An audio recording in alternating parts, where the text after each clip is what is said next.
kinds? I've never heard anybody argue about that. Well, my dog, then, is not the same species as any dog, because he's been neutered and can't interbreed with anything, so... Well, he's not a population either. You only got one.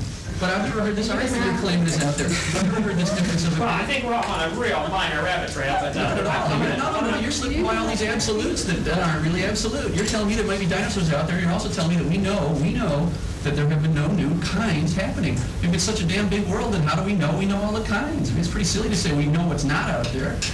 I can say no scientist has ever observed a new kind of animal. Gee, talk to a microbiologist. They're making new kinds of microorganisms all the time. They're making varieties of old ones. Oh, I bet. They're making some that are resistant to certain bacteria, but it's still, resistant to certain drugs. It's still the same basic kind. Oh, it is? Stand 50 feet back and look at it. It is obviously not a tomato or a hamster. They put human genes into plant cells. You tell me that a mixture of human and plant genetics is not a new kind? Is it fertile? Does it reproduce itself? It does.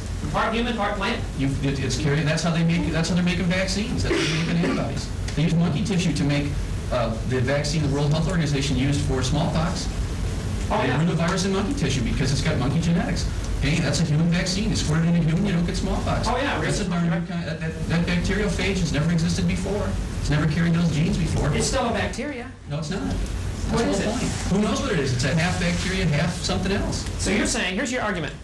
With human intervention... No, it's not an argument. It's just what it is. I'm not arguing the point. I'm just saying there it is. Here's your point.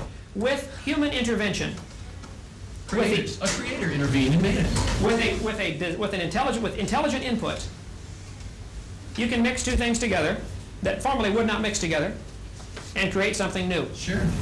I would say that's what the creator did initially. He created things out of nothing initially, created some basic kinds, and without any intelligent intervention, there are no new kinds that have been observed. Never been observed that a new kind of animal.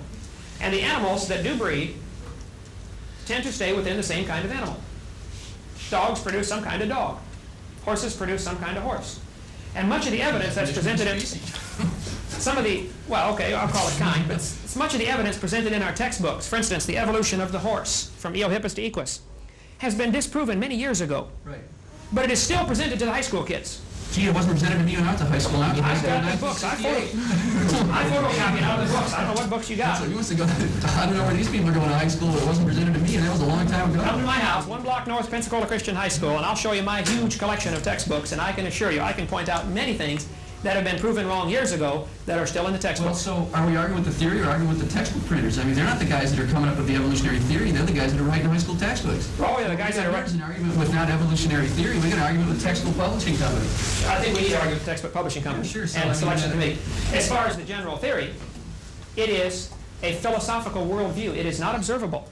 You don't observe any changes from one kind to another. No, absolutely. Okay? Yes, ma'am. I have a question about your dates. You're changing the time length of the flood, and yet all your dates are according to the Bible, so how can we accept that? Wait. I'm changing the time length of the flood. You have the flood as being 12 months long, whereas in the Bible, it's 40 days and 40 nights. No, the rain was 40 days and 40 nights, but the flood the rain only lasted 3 days in Iowa, but the flood lasted months, or a month. Did it actually state that the flood lasted for 12 months? The dates given in the Bible say 12 months. I mean, 150 days, the flood water was coming up, for 150 days, this was happening. You can read Genesis 7 and add up the numbers given there. Noah was in the ark for 40 days. The rain was 40, I agree. But the flood was a year. That's not a compromise. I'm not changing anything. Those are from the dates given there. Okay? Other questions? We didn't get to see it, so how can we say that? Historical evidence. The guy who caused it wrote it down. God caused it to be written down. God did. Have you ever met Abraham Lincoln? Well, but you have to believe in that. That's a belief. Do you believe in Abraham Lincoln or George Washington, who you've never seen? No. See, that's where you go from historical evidence to empirical evidence. But you've never seen, your great-grandfather, so he probably didn't exist. He existed. I have a historical evidence. I don't have empirical evidence. I have historical evidence. That's where evolution gets into trouble. We choose to believe the reporters. If they're not lying. If they're lying, we're all in trouble, right? That's right. Sure. Maybe we're not in America. Maybe we're in France right now, But historical evidence versus empirical testable evidence. And evolution has neither. Yes? Other people's historical evidence that contradicts these kinds of things. How about like the Sumerians who say that we were created by, that human beings were created out of these Neanderthal types as a result of trying to create primitive workers, and that the flood was a result of a planetary collision in prehistoric times. That's tremendous historical evidence, and it's all over the place. And what about that? Okay, good point. Their evidence. Sure. After this flood, 4,400 years ago, after the flood, the people that survived had children and grandchildren, and they diversified into the different cultures that we see today, and most folks would agree that the population of the world seems to have started somewhere around the Mesopotamian Valley, Iraq and Iran, which would fit perfectly with the Bible account. Within a few generations, they're telling stories to their kids and their grandkids, and the stories get blown out of proportion, and today there are 250 different flood accounts. The Sumerians have one, the Babylonians have one, the Chinese have one, the Indians have one, and many of them agree in many of the details. Most of the flood accounts will say a family was saved in a boat. Now, you know, how big was the boat and how many were in the family? The details vary, but I think that's typical of mythology as it changes. But to me, the creator that made this whole place would be smart to preserve a record for us and to make sure that we do have the truth. Why on earth would he make the whole thing and then just leave it alone? I think he has taken great pains to preserve the biblical account for us. Lots of folks have died so we could have that. What is your explanation of survival, of your historical document survival? What is my explanation of Yes, how did it survive? how did the Bible survive?